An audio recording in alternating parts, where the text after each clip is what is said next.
Radio with myself, Dami, and Tumain. We have Caleb Connor, who is the founder of City Spare Space, started out in 2018. Though it's based out here in Manchester, you were born out in Illinois, so we've got another North American here with us. We're multiplying. Multiply. We're dividing, we're conquering. And then actually another something interesting I found out about you, other than doing your MBA, graduated in 2018, is that you were actually in the army and you led a platoon in Afghanistan. So I was an infantry officer for about 4 years, and for about eight months, I think, spent time in Afghanistan. Kunar province. Nice. So and then outside of doing that, you did your MBA and then started this new business. So it is affordable, secure luggage storage. Yeah, that's right. All around UK. Yep. So, wow, this is, what even started this story? There must be a story about what started this idea. So on the MBA, it was a really cool course, or class rather. I don't know that if they're still offering it or what, but it was a negotiations class. And the premise of it was interesting. They named it negotiation. There was a lot of negotiation training we had, but the premise of it, form teams, create a business idea, do the business planning. At the end of it, we're going to have a competition to pitch to, kind of mock investors, well, real investors, but not for real money, but just to see, if the business is going. And the original idea, I think, was Bluetooth microphone in a motorcycle helmet or something like that. And then it obviously is completely changed. Yes. But so it started in the MBA with the team of guys, great guys. We originally created the idea of long-term storage in people's houses. So it's obviously even changed quite a bit since then. But sort of born out of the MBA. And at the end of it, we were really successful on the competition. So I thought, that's interesting. So we initially had long-term storage in people's houses, but like kind of as a side bit was, and we might use this for luggage storage as well for people travel. And it seemed like that latter bit had a bit more legs than the long-term storage. What kind of long-term storage? Like if you're going to move a house out? So sort of the classic, like Big Yellow, something like that. You'd be competing directly with them for the long-term, moving out. So you need a lot of space. And the obvious benefit is if you've got a spare room, loft, something that you're not using, you can then instantly monetize that. So it's you know how people have Airbnb, right? So you'll be able to rent out a room kind of thing. So yours is like an Airbnb, but for luggage. And you partner with businesses, not residential people, right? Yeah. So the idea definitely changed from that. So in the second year of my MBA, I did a personal project because I thought, okay, this actually might work. I want to do more research. And part of the sort of customer feedback that I got is people were a bit like, I don't know if I want to leave my bags in somebody's house. And then, the follow-up question was, do you use Airbnb? Like, I use Airbnb. So I'm like, in the back of my mind, I'm like, you'll sleep in a stranger's house, but you won't put your bags there. Like with Uber doing so well, like not owning any cars, and Airbnb, they're not owning any properties. So you think that would be like an amazing idea and it would be taking you off to the moon. But But the penny dropped when I asked the other follow-up, which was, would you leave it in the business? Like, I'd do that. So that's kind of ultimately where it got to that point. If I feel the same, I wouldn't really want to leave my luggage. I have some sensitive items in my luggage. We will go no further. I will not say nothing. I will not fraud. Didn't you leave some luggage with me for some time? Don't worry about that. Anyone listening, I didn't leave any luggage there. It's not mine. It's not yours. All right. So I guess you finally changed your business model. You realized, partnering with business, being obscure businesses. And right now you have a lot of businesses across UK. You have across Scotland, Aberdeen. I saw you got some locations. Far north is Aberdeen. Northwest and Manchester, Liverpool, and then all the way down to like even Southampton. I checked how legit you were. I typed in my postcode in London, Maida Vale. Well, that's my old postcode. You don't get to know my new postcode for security reasons. But you guys had in case you have one luggage you want to drop off at his house. It's not his. You got it in Paddington. You got it in Camden. So you got it in like stores like Food and Wine, Nissa Local. It's like all the convenient. I was like, this could have been so useful for like all my friends were like, Tumain, can I leave my bags at your house for like a day? I'm just like going around and I would like wait for them and like be in there to let them get their bags later. So it's really convenient. Normally you just leave it in the hotel if you're on holiday, but this is quite. So how did you approach these different businesses? That's really the question we need to know. Is it like you approach a chain or you approach this mom and pop shop? And what's that kind of gaining that trust to gain them into your business model? So we've primarily engaged independents, which, as you rightly noted, Nisa Local is a chain, but the way they do their franchise is independent. So there's that branding there with a lot of our partners. So Best One, Nisa Local. Just think of like those sort of small trust as well, because you go to the shops a lot, and yeah, absolutely. So those partners have primarily been all of them are engaged personally, whether it's in person or over the phone.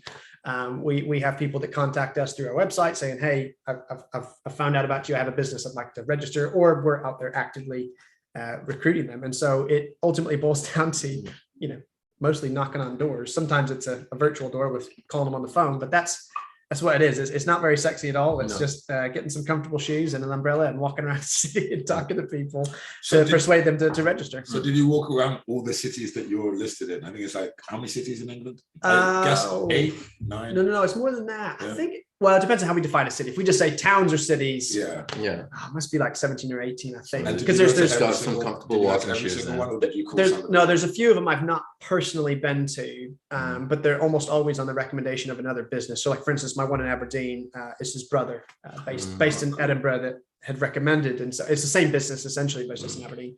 But yeah, most of the places I've actually physically been to, or someone else that supported the business has been there physically. So do they take a transaction, a bit like a cash machine? Do they take a transaction on every luggage item that's stored there, or every person that stores their luggage there? They get like a little fee. So they get a commission on each of the bags. And to be honest, the sale is pretty simple. Like, hey, if you average 3 bags a day storing, you'll earn over $3,000 to your bottom line. Wow. Now, for a really big business, they might laugh and be like, "Oh, that's nothing." But for these independents, that's a nice holiday. That's a down payment on a car. That's a few months rent. So it's a compelling value proposition, and it's not blowing smoke either, because I've got the data to show that no. Like our providers, I mean, some of them earn much more than that, but that's the value proposition. But in terms of how they pay, everything has to happen through the website. And so when it comes to people making bookings, the stores are not allowed to take payments for this. And there's a variety of reasons, but primarily it just keeps it all organized and systematized into the system itself, so that they don't have to faff around in the queue, because these places are busy, right? These guys usually, cell phones, self-managed. Sometimes they have employees. They don't necessarily, time is money for them, especially. So I was just saying, look, you do nothing apart from someone rocks up, shows their confirmation. This is me. Can I leave bags here? Yep, I've got that. Boom, leave them there. Minute, so that's not just a monetary value. It's like, it's not going to disrupt it. So keep people queuing up. I guess on top of that too is, let's say I'm a tourist now, right? So I come into, actually one that jumps out to mind is when I went down to London and I went to the British Museum. They won't allow luggage inside. That's right. Right. So most Premier League games as well do not allow anything above an A4 paper. So we're co-located a lot. Sorry to interrupt. But it's a key point, because if you can't bring it in, and you're going to Liverpool and you live in, I don't know, London, well, you're kind of screwed. What am I going to do with my luggage? I already checked out my hotel. So I guess what I'm trying to go with is, I'm in this situation. I say, look online. I say, okay, it's you, it's Manny Penny, and Stasher, and there's other competitors of yours, right? Something that would be a big factor to me would be, okay, this company is reliable, one, but 2, what happens if something happens with that business, it catches on fire, someone steals my luggage? So insurance, right? Is that something that you kind of cover for this business, or is it that you say, the content would be covered under the business insurance? I think, what have you thought about? Split it maybe? So this is one of the biggest questions we get from actually storage partners more than customers, but it's a valid question. And really the sort of the question behind the question is this a safe and secure thing to do? So I will answer that question in one moment, but before that is, we vet every storage partner, as I've already mentioned, but as a requirement, everyone has to have CCTV. So when it comes to them registering on our platform, you will see that customer walk in, they will drop off their luggage, they'll get a tamper-proof security seal, which goes onto their bag, through the zippers, through the loops, which means that actually you can't get into the bag without breaking the seal. It's all on camera. And there must be an area in which it's secure to keep the bag. So that's the first thing to say. Sure. The second thing to say is we've never had any issues actually with fire damage or theft, let's say, in the whole time we've been trading. Now, that's not impossible. We had a big flood in London a couple of weeks ago. And Notting Hill was like submerged. Underwater. All the shops, all the lower flats, they just got flooded completely. No, and it is a risk. So I'm not saying that like it's impossible to happen, right? You've got to be prepared. So what we provide is a reimbursement guarantee. So essentially, if there's damage or unforeseeable damage or theft that occurs, which hasn't happened, but if it did, we would reimburse up to 250 quid. Obviously, assuming that your travel insurance didn't cover it. Yes. We're there because ultimately we're trying to protect our brand. We're trying to protect our storage partners. And if you don't have the confidence that you can leave your bags there safely and securely, then you probably won't do it. So we are there to do that to help up customers. to 250. Yeah. That's generous, but it's like, what do I do with my MacBook? I mean, to be honest, we advise people not to leave high value items. Yeah, people do, and I'm not saying that it isn't safe. That is absolutely fine. But I'm just, there's a limit to what we can actually do. And you get into the details of depreciated value and evidence that you had what you said that was there and stuff like that, things like that. But thankfully, we've not had any issues. But there is that guarantee there, just in case it does. All right. So T, here's a question for you. If you are now in Caleb's shoes, how would you go about to be able to partner? What's like a strategic partner you would consider going with? Like, strategic partner. Yeah. So actual places to store the luggage. Sure.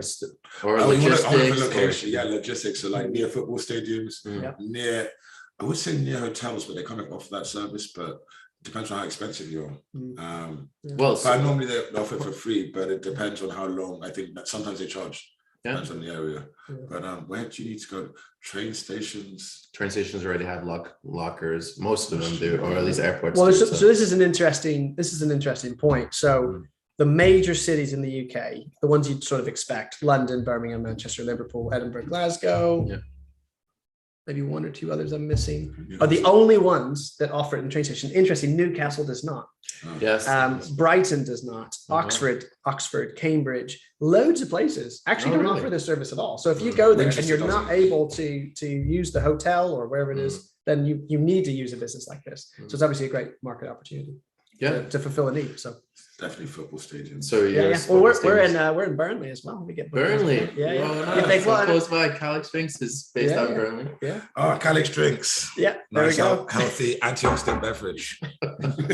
Nice one. Good plug, T. Very subtle there. Very subtle. But honestly, most most Premier leagues. I just had a bunch of people call me over the weekend for the Liverpool game because we've got one nearby Anfield and near Everton because they're both so close. So I was even thinking for myself, if I was in your shoes, and maybe you thought about this, is partnering with pretty much tourism cities or tourism offices. So I know, like in Manchester, there's actually dedicated tourist office, right? So if they say, a lot of people that come to Manchester, they want to look up different spots, and tourists in Manchester give out maps, they give out information tidbits that they might need to know. So if they had like, okay, if you got luggage kind of thing, go partner up or go to this place kind of thing. So if there are different tourist office around UK, if you maybe approach them, say, hey, there's a little kickback or it's incentive, or just say, we could be a branch of your tourism office kind of thing. No, that's right. I mean, the tourist information people are great. I mean, they're working the job to help people get around, and even just yesterday, actually, we registered a location in Colchester. Don't know if you've ever been. I've never been to Colchester. It looks like a pretty cool. So apparently, it's the first Roman city. And they've got loads of like very historic stuff there, but it's kind of a very traditional town. So it's like sort of far east. Well, it's outside the M25, but it's kind of east, a bit north of London. Anyway, just recently connected with their tourist information, and they're like, people they need the service and we don't provide it. And that's often the case in like smaller towns that like, York's another great example. York's super historic, nothing Durham. in the train station. Durham and York. Durham. That's what I'm saying. Like Durham, York, all those areas there. So like, you've got like cobbled paths and cathedrals and big tourist attractions. That's right. Big tourist attractions. So you don't think you're going to revisit this, going back into people's houses, the luggage thing? I don't. I just think it's just it would be so convenient. Because for me, so I crash my or car. You can partner with Airbnb and then say, hey, they can can buy you out and say, hey, just if Airbnb is ready to buy me out, just reach out to me on LinkedIn. The idea came from me. I'll take 2% of that transaction. Thank you. That is not legally obliged. Audios made on the podcast are rights reserved to Dabby and to me. Yes. But yeah, go on. So revisiting people's houses. Yeah, not revisit because when I was using rental cars, like the SIP car thing, it's just like bicycles, or like you can go on the app and you see which cars near you. You're like, oh, this one's just on that road. So like, obviously it's useful having like a Nissa, like the local high street. But if you have to take, so like I checked from my house, like the closest one was, I drive everywhere, but say I didn't have a car, the closest one was probably about like a 15-minute walk. And if you've got your luggage and you've got to get on a bus or something, so like the whole beauty of Uber and people's houses and Airbnb is it's literally that road there. It's right next door. But obviously it does require more trust. Well, and I don't think that it isn't. I think there's plenty of trustworthy people out there. It boils down to two. Well, yeah, there's that aspect, but you know, on the sort of provider, I think there'd be plenty of people. They'd be interested. You know, I'd be very money.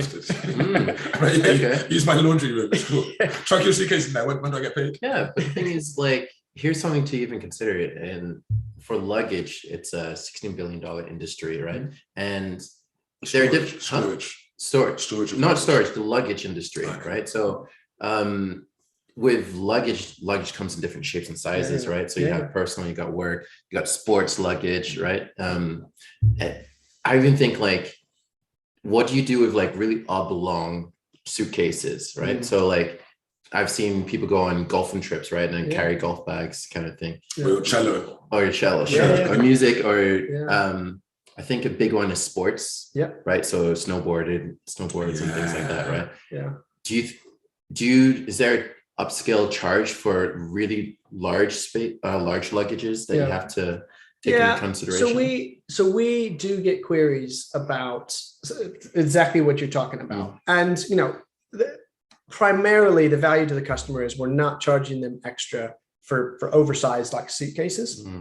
If they have something that's particularly awkward in its size or even weight, then we would look at doing something bespoke, not like anything crazy more expensive, but like, so for instance, we often get inquiries about bicycles, which if it's a foldable one, I'm like, well, that's, if you fold it down, it's about the same size as a bag. Fair enough. Brompton bicycles. If it's Brompton, exactly. If it's not a foldable, that's quite a bit more space taken up. So we'll typically add a little bit more to do that. And we've had people do that. They contact us, we arrange it for them, and we absolutely can do it. Not every store we have would be able to. So it's best to check before. That could be a whole business, bicycle storage, because you know how many bikes get stolen in London and Manchester, but like I've had two stolen in London, one from Chelsea, one from St. John's Wood, and one was from inside the hospital car park. They drove in with the van, broke all the locks and stole like 7 bikes, put it in the van, drove out. Wow. So like that happens in broad daylight. So like bike storage, that would be bike storage inside. So the reason why we even bring all this up is because you said something earlier about like you'll put something in your laundry room. I was like, there's no way I can fit like a cello in your laundry room. You play a cello, by the way. Is that why? No, well, I used to play. I'm a flautist. Flutist. So it's not a piccolo. I used to play the recorder as well. Oh, yeah. No, wait, don't be making any kind of fun. Three Blind Mice. Is that what you can play? I actually could play Three Blind Mice. And Mary. Oh my God. Little lamb. Little lamb. I know how the song goes. I just don't want to relive that memory. Thank you for that. But all right. So you already thought about different models or different rating systems, kind of thing, and then there's probably even a surge price for maybe overnight storage too. Is that something that you've also incorporated? Yeah. So at the moment, the pricing model is simply a day rate, which is something that we're not fixed to that long term necessarily, especially in places like King's Cross, where we have a 24-hour location, 365 days a year. You can keep your luggage there all night, all day, anytime, lock up and pick it up. So there's a value to that. Under the current pricing model, you can get a pretty good deal. If you book basically today and pick up, let's say early tomorrow morning, it's only 10 quid. Now, if you go to the train station at King's Cross, I mean, you'll pay $12.50 for just over 3 hours for one item, and then that adds up pretty quick. Whereas our first day rate is only 6 quid, so we're already adding value there, not just in convenience, but in the actual price that you pay. But I mean, the existing model, it's just a day rate, but this is something that there's things in theory that could be good, but we need to update our systems in order to reflect that. Sure. So we obviously have to do some development on the back end to then make it more tailored. Which is actually my next question, because I was going to ask you, what are the next steps kind of thing? How do you try and scale up? Because you want a competitor, Stasher, right? They recently got £2 million in terms of $2.5 million. That's right. So is that something that you're going to be chasing after too, or what is it you can do? I mean, ultimately, I'm open to things, right? I'm not going to say no, I wouldn't. At the moment, it's not something that I'm presently pursuing. I've got a couple of excellent partners that have invested their money and resources into the business, where organically we've hit profitability in less than 3 years when you include a 18-month lockdown, right? Okay, So for me, not that excludes the possibility of getting investment, but I'm looking at like, well, hang on, organically we're doing very well. There need to be a compelling case for me to really go after investment. So that's not to say that I'm against it by any means, but for me to hit that milestone, which I know some competitors have not yet hit, even though they've got loads of investment, is a big deal. And at the end of the day, they've got teams behind what they're doing, whereas I'm operating very small. So I kind of keep coming back to this like very small Greek versus Persian battle. And like, I just need to win the small bits where I am, because I actually can be better. And I say I as in the business can be better than my competitors in the cities I operate. But if I try to take them on whole scale, completely internationally, sure. I mean, I don't know. I mean, it's not to say I couldn't do that, but for the moment, I'm committed to scaling within the UK. Obviously, international is always on the table, and that was actually in the works prior to lockdown in about March 2020. So that's obviously put a bit of a spanner in the works, but that's everybody, right? That's I'm not at any more disadvantage than anyone else. But that said, really scaling within. I mean, honestly, we're registering a business like every week. On the website, awesome. Which would be hard to know because you haven't necessarily seen it. So there's 39 as of tonight. Right. I got a question for Dami. If you're going to give them a marketing strategy, how would you approach like target? So say I'm little me walking through the station and I'm like, crap, I need to go to this. I met this hot girl. She's like, yeah, just come to my house. I live on East London. I'm like, oh man. Well, you don't want to carry your wife's suitcase. You don't want to carry your wife's suitcase. I don't want to take my suitcase all the way to East London. So I'm like, oh man. She's like, yeah, we'll hit some clubs, My friends have got a house party and then you can come stay at mine. I'm like, yeah, crap, I got these bags. I can't go to the club with these bags. I can't go to a house. I just thought I was just going to go for a quick beer. And now, because I'm so charming, it's turned into like an all-night affair. Where can I find my bag? Where can I drop my bags? How would you attract? How do they attract you? Would you put up posters in King's Cross? Yes, actually, SEO. That would be like a good starting place. So I think a very functional app would be what you'll need to have this run. But if you were to post up posters around tourism sites, be like, you've already identified a few key ones, right? So if you put up a few posters in window stores kind of thing, say, hey, download this app for free storage, or in the stores, in the partner stores, or just in neighboring stores. You don't need to be partner stores. And then even if you do a neighboring store, they're not part of the regimen, but at least it's education to them to let them know that this is another revenue potential that can have. I think you're onto something there, because the nature of the business is online, but actually word of mouth is really powerful. Like if you're in that situation and you I don't know, there's somebody at the train station, you say, hey, where can I put my bags? And they know. Are you going to go to Google? Or are you going to listen to what they say? I mean, not just, a lot of people use Google. I'm not saying they want to use it, but word of mouth is very powerful. That's true. I think Uber grew. That's how people. I'm not. I'm going to just eat. Oh no, just use Deliveroo. I hate Deliveroo. I still don't use it. But what I mean. I only heard about it because all my friends were saying, "Oh yeah, I'm Deliveroo." I'm like, "What is with Deliveroo? Just go to Just Eat." And they're like, "No, Deliveroo is a new hot thing." Man. Exactly. And they want that referral code. That's really it. I'm going to send you the link. Like, look, man, you need to get Uber Eats. You can get Uber Eats, and everyone just keeps trying to send me referral codes. So word of mouth and referral codes are like a really. I think another good marketing strategy is. You've kind of hinted at it on another episode of College Drinks, is influencers. So like a travel blogger who does all travel. If they said, I use this particular service to store my luggage while I go on this tourism sites kind of thing. I think that in itself could be something worth exploring. So anything that deals with tourism, I think that's really the market you really need to attack and partner with. Influencers is a great idea. I know, even like from calisthenics, some guys who just go around the world, go around Europe, and they like work out in different places, and they do like a vlog on their YouTube channel, and they've got loads of followers. Because people are like, oh yeah, I want to see where you're gonna go work out next, and they're like, oh, we tried these workout bars in like Poland, we tried these workout bars in Serbia, and I'm like, good luck. Looks fun. I will not be joining you in Serbia, but like if they're like, oh guys, like when we want to store our bags somewhere, we always go to influencers are really effective way, and it's natural because people like who work out, they might have their like exercise stuff or. And then that's your word of mouth even in itself by de facto factor. So since this particular episode is all about luggage, I looked up a particular trend that's happening in luggages, and I wonder if you're gonna guess it before I even say it. AirTag. Oh, smart luggage. Okay. So smart luggage. So anything that has a rechargeable component, so you can charge your cell phones, your laptops. There's Bluetooth connectivity. Some of them. You can even have speakers and helps you with tracking and things like that. I'm not sure if you've ever thought about that particular industry. So you're talking about like somebody just plugging their phone into their actual suitcase? Plugging in a suitcase and a backpack.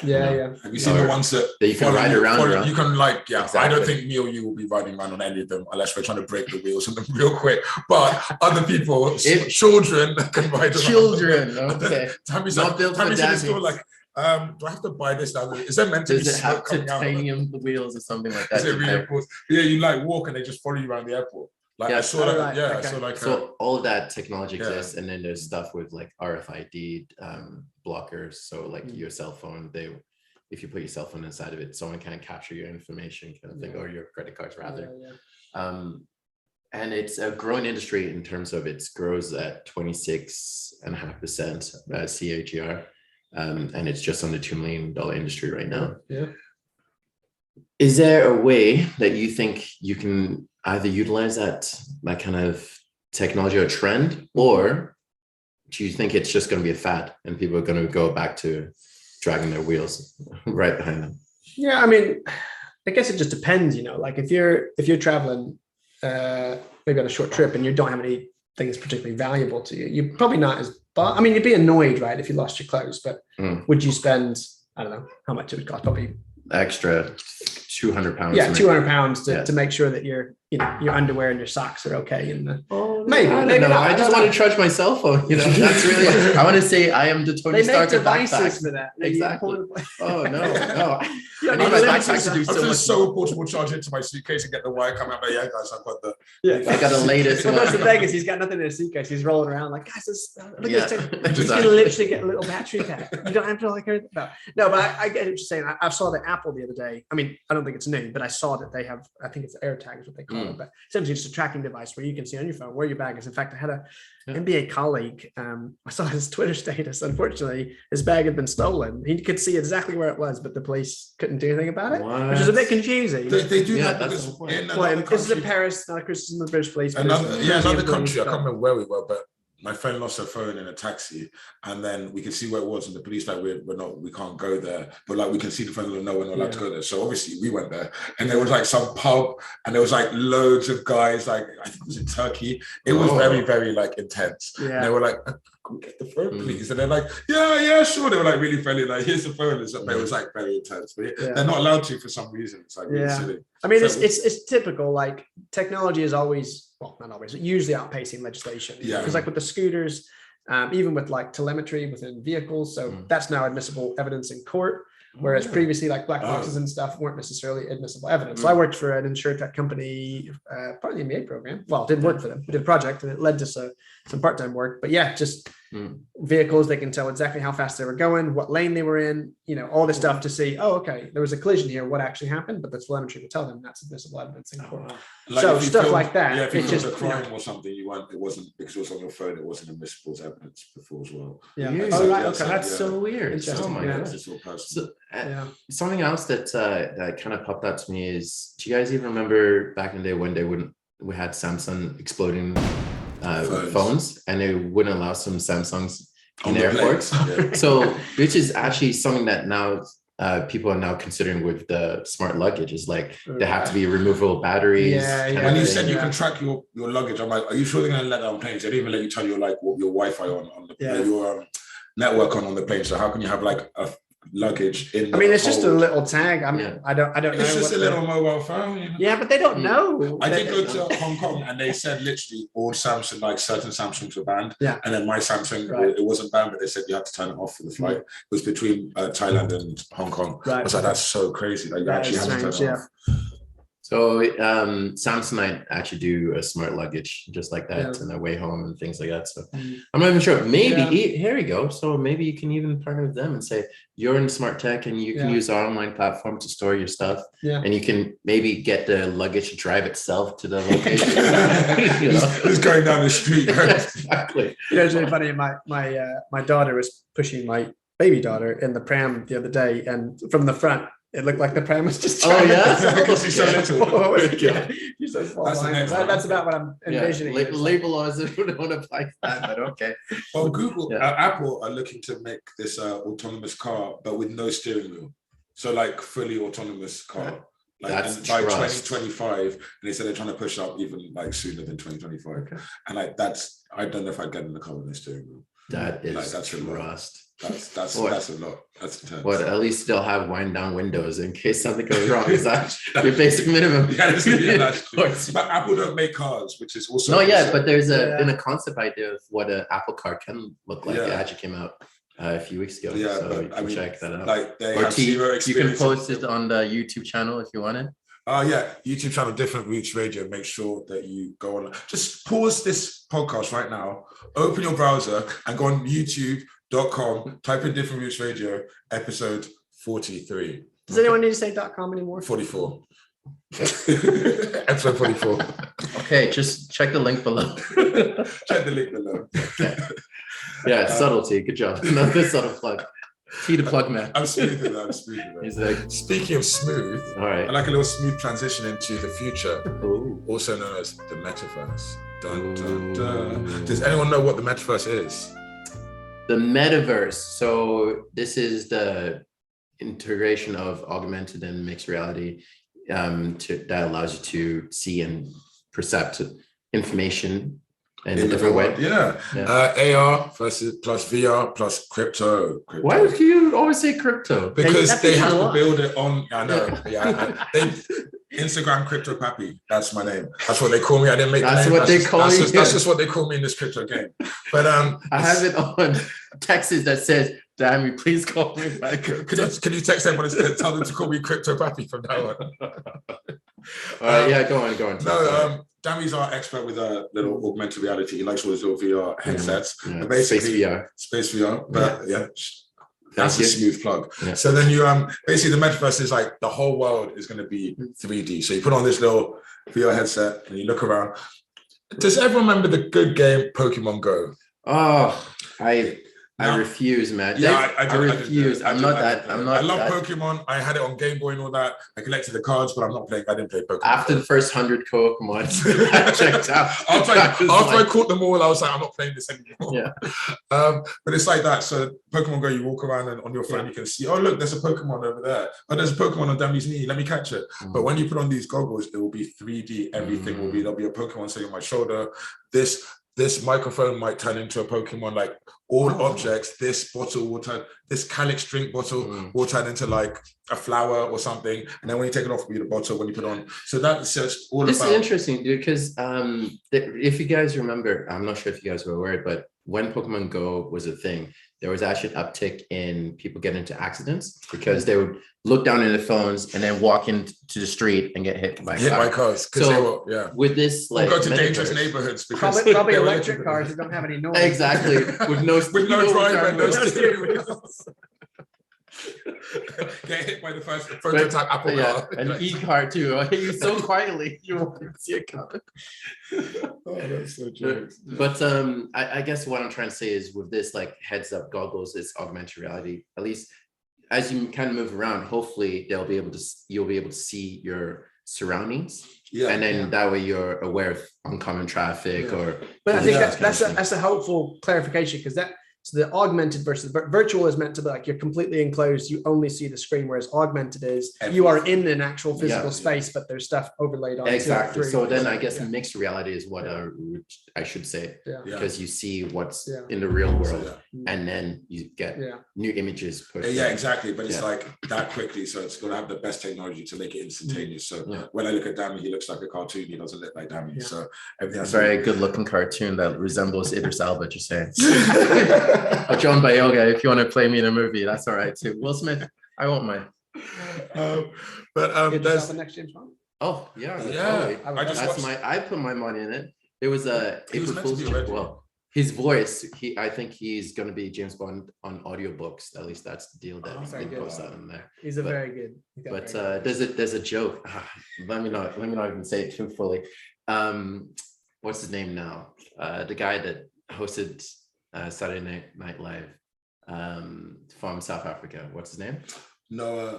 Trevor Noah. Yeah, there's a joke about how if James Bond was black, played by Idris Elba, it would be the shortest spy movie of life, because let's say they send James Bond to Asia and he's doing espionage stuff. He has to run away from the bad guys. He like goes in the crowd, and then the bad guy's like, where is he? Oh, there he is. And then he has to keep running. And he does that. Oh man. So James Bond would do well only in certain environments. All his missions is in like Africa, Jamaica. Exactly. You can't do anything anywhere else. But yeah, there's this company called Niantic, and they are a spin-off of Google, and they're valued at like 9 billion now. That's how Google roll. Their little spin-offs just blow up, and they just raised like 300 million to turn the whole world into like augmented reality. So like that's the project they're working on, and this big game called Second Life. I've never played it. Second Life. That is kind of like that's the kind of existence. I think it's like The Sims. It is like, but it's exactly a bit more Sims, like realistic. So that's kind of already the metaverse existing in like basic form, and people go in there and they like, I think they have a wife and they like go to the strip club and they go. I'm pretty sure they don't go to work in the Second Life. Yeah, like, I've already got work. Just live a GTA life. They just live a GTA life, exactly. So I think, but anyway, the whole reason I brought up the metaverse, I think we had the internet and people kind of went a bit crazy, like started going the dark web and buying weapons, and like 98% of the internet's for porn or something like that. And then we had social media and people getting depressed and getting bullied, and like people getting like all these things are happening with social media, and people like losing sight of what's real and what's social media, and like doing it all for the gram, and like putting on their chains, but in real life they've got to put it back to the pawn shop because it's just a rental, all that stuff. And now we have the metaverse coming. So what do we think that's going to do to society? I don't think we're ready for it, but like if your like girlfriend cheats on you, can like fine, I'll just go to my girlfriend in like my VR, and then people spend more and more time on it, and I feel like it'll be like one of the like the Matrix. We're all going to end up in the Matrix. I mean, that's what it sounded like when I was reading about it. Yeah, it's just we're all going to be plugged in this and going, and you can't die, you can't get hurt there, so you might as well just go crazy there. And they've got these gloves, so you can haptic gloves, so you can feel stuff. So you're like, ooh. Yeah, they have these gloves are very right. Look at the YouTube video of what Timaine's doing. Oh, you've been a very naughty boy. Make sure you do your homework. Yeah, it'd be like you can actually feel everything. Okay, I don't want to say something because it might trigger you today. But yeah, you're saying all this, and this actually reminds me, because I'm a big cinephile, and there are a lot of movies that kind of play into this. So Ready Player One, Steven Spielberg, he talked about it. Gamer with Gerard Butler. That's a great film. That's a great film. So that Second Life was actually in there. And then, what's that new one with Ryan Reynolds? Nice Guy, New Guy? What's Nice Guy? I haven't watched it yet. Yeah, so exactly. They all talk about like, trying to, well, I guess Nice Guy is more about AIs and taking over, and a lot of people spending time there. But how society will be affected as a whole? I guess what the movies are really trying to say is people either become very complacent and very lazy, and society would just fall apart kind of thing. We won't see healthy people. Like if you guys remember WALL-E, everyone was just really big and fat because everything was automated. It was brought to their comfort of their home and right to the doorstep. With Metaverse, I can definitely see it being as a tool. Yes, it could work to allow people to experience the life that they might not really be able to experience. Go to China, Go to China. Imagine walking down Times Square if you can't afford to go to America. Exactly. Or even go to the moon, you know, pretend you're on the moon and jump around like Neil Armstrong, if that allegedly did happen. Controversial. But is there still flat? Is it flat? You're one of them, eh? Okay. But I think what I'm also trying to say is it can be a tool for good, but if we become too complacent and too reliant on it, the life that we know now, it could definitely lead us to a very dystopia society kind of thing, right? So I'm for it because I'm a tech guy, but to the point where it's going to lead to society just fall on its knees, I think that we're like at least 2 or 3, hopefully 3 or 4 generations before that happens. Look at how quickly we crumbled with lockdown. Like, so obviously we were like going out doing exercise. First I was just partying, but after that I started doing exercise, started trying to do productive things. People were like making bread, whatever. And like, but the kids who like had not really lived a full life and like hadn't been outside, hadn't graduated school, they were just like, boom, like Zoom, like social media and like Netflix, and that was it. And they were locked in. And then when they ended, a lot of them are still like social media, phone, locked in. Like a lot of us are, but they're like heavily like locked into everything online and Squid Games and everything, like all their little, so TikTok. That's what I was thinking. I was like, there's one that's really bad, the evil one, TikTok. So that's got all the next generation's all TikTok heads, and they'll do their little dances. And so I think that the metaverse will probably just make us all super lazy. But the cool thing is for you, marketing, you can advertise in the metaverse. You can advertise in the metaverse and get your kids to show you how to do it. I mean, their generation of, you know, they'll know it. They're like, what's Facebook? They'll be like, I'm all about the metaverse. So I gotta go into this alternate reality where I still have to watch advertisements. Is that what you have to, because people buy land, and then once it's at land, kind of like you've got like Times Square in the metaverse. You bought it for like $500,000 when it was cheap. Now it's like worth 50 mil. Can we put a poster in your Times Square? So everyone that goes into Times Square in the metaverse sees a poster of like Durex, or whatever it is, like, because they paid for, Durex is in safe sex, kids. Hashtag safe sex. Anyway, what do you think? I think, you know, as a Christian, I think ultimately we're body and spirit. And I think there are ways that technology really supports how we do our relationships. I think we're relational by design. So like before I married my wife, we actually only ever lived in the same city for about 6 weeks. So our whole pre-marriage relationship was primarily digital, which was challenging. And I was different countries or different cities? Yeah. So, I mean, we lived in different cities. So I was in, I was in Manchester for my MBA. She lived down south. So we still saw each other. So I'm making it sound like we didn't see each other. We saw each other, but it's just that gap was bridged through technology. So it's really useful. I mean, I have family that live in, you know, the US that I would not otherwise be able to engage very well without technology. So I think technology is very, very helpful. But at the end of the day, you're never going to be able to replace real life. And I think for people that maybe struggle with relationships or loneliness, I think something like this, it has perhaps temporal value, but I think ultimately it only accentuates their loneliness and their lack of engagement with socializing with others. Because, you know, at the end of the day, like, real life is just better. I mean, that's what I think. And it's not that you can't have fun. Live the real life. Yeah, totally. If you're like, this is real life, which a lot of people do if they're younger, then you don't really know what you're missing. You're like, I could go outside, but it's cold outside. Not knowing that if you go outside and you go meet your friends, you're going to have this experience, but you never know because you've never been outside. You're just like, I'm chatting to them online because I'm still chatting to them. I'll play PlayStation with them online and we'll talk on the headsets. And it's like, I've been with them all night. But I think one of the other things, though, is because the internet has completely reshaped the way in which we communicate oftentimes. Like, so I'm kind of broadly saying internet as in text messages, emails, you know, instant messenger, stuff like that. Does that even exist anymore? You know, social media, social media, right? But I think the problem with something like this as well, like Metaverse, and just even what we currently have now, is if you don't like what someone has to say or who they are, you can just easily find someone that thinks and looks and acts exactly like you. And it doesn't force you to actually relate to people in a meaningful way. So if I basically enter and live in the digital world, I don't have to have, in theory, because it's impossible to avoid conflict, but I don't have to have as much conflict if I'm dealing with the person who has loud music above me or the person living across the corridor, the people around me. So I want to grow up where I actually know my neighbors' names. I want my children to, you know, have friends and family that live near. You know what I mean? And it's not to say that people who have relationships